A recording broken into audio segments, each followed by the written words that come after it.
reflection number 8, and that is, you know what? Make sure you have a portable hard drive with you everywhere you go. Hit the subscribe button so that you can watch similar videos to this. Hello, good morning. Con here. Welcome back to my channel, Ms. Vicissitude, where I talk. If you're new to my channel, I talk to teacher mums and help with planning, preparing, and reflecting on how life is being a working mum. In today's video, I'm going to be reflecting on this year and some of the things that I wish I had known before I became a teacher. If that interests you, keep watching. And the first thing I wish I'd known is how much time teaching actually takes up. Teaching, programming, planning, gathering resources and research for your different subject areas takes a lot of time, and I wish I'd known that earlier and maybe started teaching earlier as well. The second thing I wish I'd known about that's key to this role is your mindset, and having the best or a positive, a growth mindset probably, is really fundamental to your role as an educator in whatever system, whether it's the public or the private system. And I think that having a growth mindset really helps you determine your classroom behaviour, philosophy, your teaching style. It just informs so much of what you do as a teacher and your teaching practice. I remember when I first started, my behaviour management wasn't as strong as it is now, which for most beginner teachers, you're still emerging and you're still developing those skills. But if I had known back then how important it was to have a growth mindset, my approach to teaching would have been better. I think that I wouldn't have felt so disappointed after my first prac, my first actual teaching prac, which is for English, and had I had more of a growth mindset, I wouldn't have been gutted and felt like I would just not be a good teacher.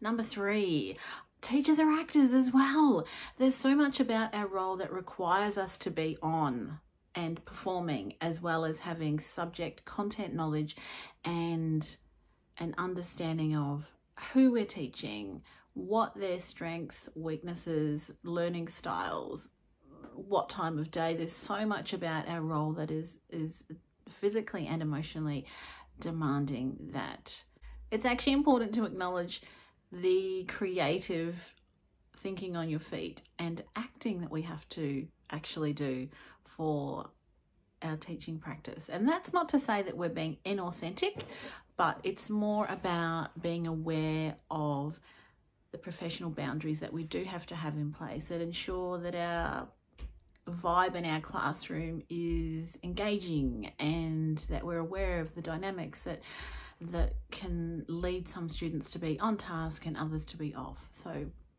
that's a key one, I think. Number 4, expecting the unexpected. A lot of the time this happens. I remember at one school, I didn't have a log on for the interactive whiteboard, and that was what my lesson had been prepared on, my USB stick, and I didn't have access to it. So 25 minutes of that lesson time was spent with me and a couple of the students trying to locate someone that could give me access to deliver this lesson. And it was just one of those things.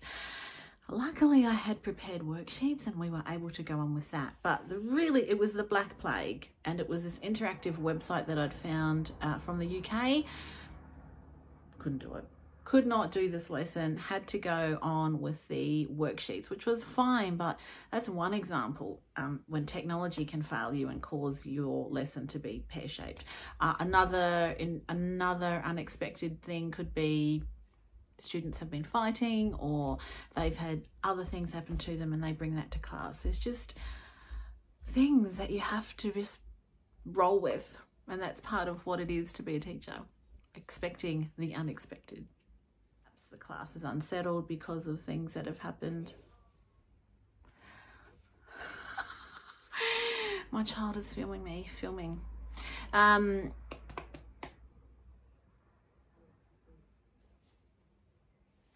Number 5 is about respect.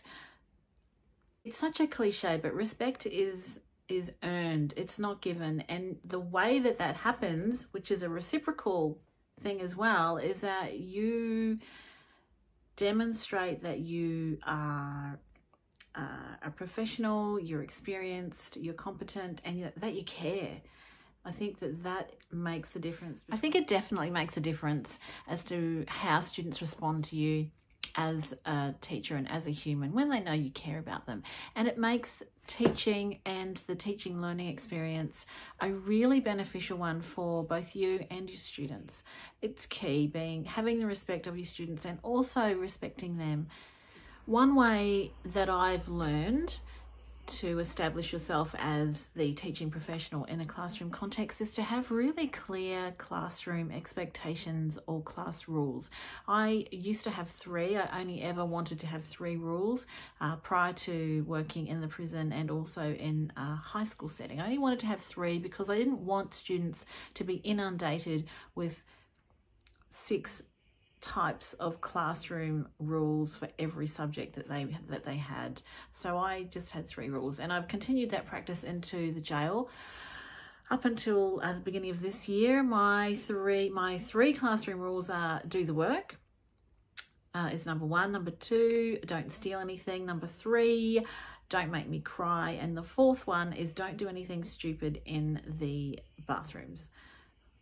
I now have 4 rules, and my classes have been really open and responsive to those clear expectations, because in addition to learning, those are the things that I expect from them. Number 6, the thing I wish I'd known more about or known how to manage is dealing with parents. And as a parent, it can be intimidating when you're meeting your child's teacher for the first time. Although I've had positive experiences with all the schools that my children have attended, so I've been really fortunate. But on the other side of that, being a teacher and having to call parents about their child who may be needing more support or is misbehaving, or just to check in. Sometimes parents aren't responsive or open to feedback or questions as to how we can better support their child. So that's been really interesting. My first parent-teacher meeting was great. I had the head teacher sitting next to me, and the parents who had booked in to have a discussion about their child's progress in English were really open to hearing about how well their child was doing and what we could do as a school to support them and to help them gain better outcomes. So my first parent-teacher conference was really positive. Some of my colleagues have not had a positive experience, and I'm really lucky, I guess. So dealing with parents is tricky. My next reflection is one that I've been thinking about for a few years now, and it's the degree that I chose to do in order to become a teacher. So I retrained my prior professional life, my former professional life. So I worked in tourism prior to becoming a teacher, and service orientation, because I like helping people and enjoy working with the public. And I initially started what was a diploma of education, which allowed you to do subjects, education subjects, and not an entire new degree in order to become a teacher in New South Wales. So probably almost, over 10 years ago. Anyway, they've now stopped offering the diploma of teaching as a qualification, as a minimum qualification to become a teacher. And I decided that I would, instead of doing the diploma, I would do a Master of Teaching, which I was able to add 4 different areas specialisation. So I am qualified to teach in high school English, years 7 to 10, and also 11 and 12. I'm qualified to teach business studies and studies of religion, which are both elective HSC elective subjects, and commerce, which is a year 10 elective subject, and also history, modern history, years 7 to 10 and 11 and 12. So I have a number of areas that I'm able to teach, but I found that when I finished my qualification, it didn't actually, I thought it was going to put me in a more attractive position in terms of employment, and it didn't.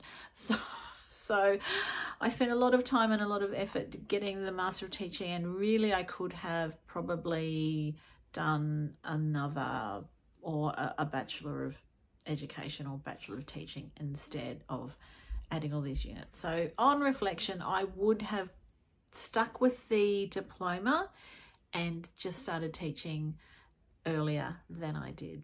That's kind of a reflective / regret for me. One of the things I really wish I'd known when I first started is that you just can't go to the bathroom when you need to.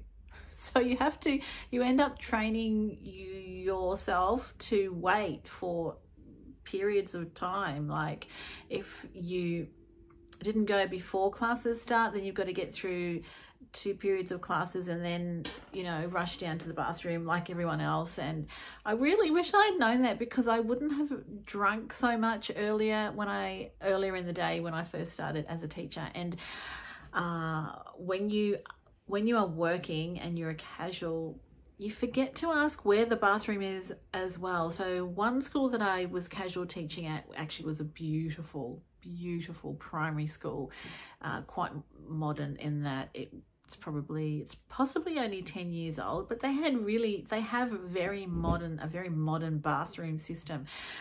I didn't even know where it was. And I was so busy with my classes and getting my head around a year 5 class and their needs, when I'm used to high school students, that I didn't end up asking where it was until lunchtime. And by that stage, I mean, it was like a desperate situation. But sometimes, 1, you forget, but 2, you really can't go to the bathroom when you need to. That's a pro tip right there. So my pro tip about the bathroom: find out where it is, be sure of when your classes are, and when you're a casual teacher, you're usually on for every period of the day, every class of the day, from 8:30 until 3, excluding recess or lunch. And you may also have a bus duty or a playground duty in that, depending on your school. But find out where the bathroom is. Make sure you know when you can actually go to the bathroom, which is before school, recess and lunch, and plan. Don't work through lunch and think you can go just before the bell, because sometimes that doesn't work. And I really wish someone had told me that when I first started. Reflection number 8, and that is, you know what? Make sure you have a portable hard drive with you everywhere you go, every class you go to, because you will not have access to your materials or your resources when you think you will need them. And so that is something that I wish I'd known. I managed with multiple USBs, but also save a copy of your resources to your Dropbox, to email it to yourself if you're a casual in particular. Email copies of your resources to yourself, because invariably you will misplace it in the day-to-day walking from one classroom to another, and you sometimes get stuck. I wish someone had told me that when I first started teaching. Okay, my 10th reflection is that every year is different, every cohort is different, and what you thought or what worked for you last year or the previous year may not work for you in the new year with this group of students. And I wish I'd known that. I don't know why I thought that it wouldn't not be like that, because life is like that, and we are all different each year when we go to work, when we go into a new situation. And I wish I'd known that. I've had that really brought home to me working at the correctional centre, because we have rolling enrollments. So we have 10 students. We start with 10 students, and of those students, some of them may get released from jail. Some may be transferred to another jail for medical reasons, or it might just be something that is happening for them and they're being sent closer to home or closer to court. So when a student leaves, we will replace them with another student. So that student, or the new group of students, is merging with the existing group. And so you have people at different levels of learning. You're learning, you're getting to know the areas that your new group of students need support with, because I'm teaching adult learners literacy and numeracy. And so you're always having to be flexible and adaptable and differentiate the program for your new students. And so my first year at the jail, I had the most beautiful, brilliant, willing, engaged learners I have ever had. And I have not really had that since. So that's the benchmark. They were high level learners. Some of them had trades. I now have a mixed class where the literacy needs are high. The behaviours are challenging, and I'm really appreciating that every year, every cohort is different. So that is my last reflection on what I had known when I first started teaching. If you've enjoyed my video today, please give it a thumbs up, and remember to hit the notification bell and subscribe to my channel. I am almost at 100 subscribers, and I would love for you to be one of them. Please let me know what teacher reflection you might have on your teaching practice, or what you've just been thinking about this year in particular. That would be so awesome. I'd love it. Let me know how long you've been teaching, what your area of teaching is, and whereabouts are you? Where are you? Are you in Australia? Are you in Canada? Are you in New Zealand? Let me know where you are. Come on out.